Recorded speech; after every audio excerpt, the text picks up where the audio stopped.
ويدع الإنسان بالشر دعاءه بالخير وكان الإنسان عجولا وجعلنا الليل والنهار آيتين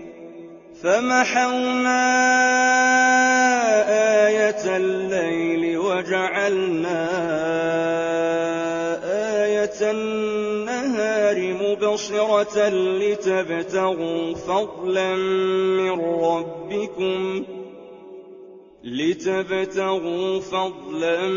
من ربكم ولتعلموا عدد السنين والحساب وكل شيء فصلناه تفصيلا وكل إنسان ألزمناه طائره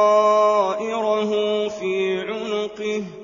ونخرج له يوم القيامة كتابا يلقاه منشورا اقرأ كتابك كفى بنفسك اليوم عليك حسيبا من اهتدى فإنما يهتدي لنفسه ومن ضل فإنما يضل عليها ولا تزر وازرة وزر أخرى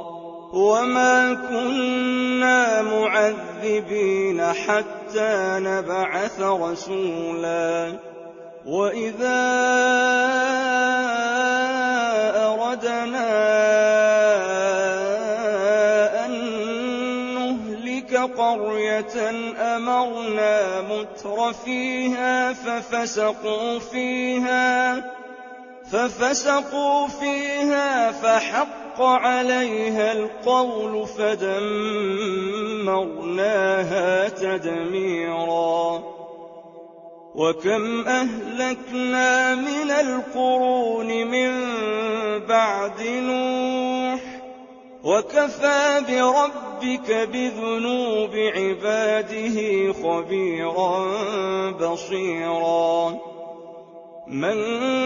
كان يريد العاجلة عجلنا له فيها ما نشاء لمن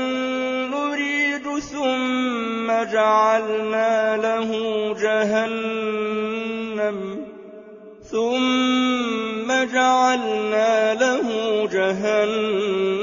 يصلاها مذموما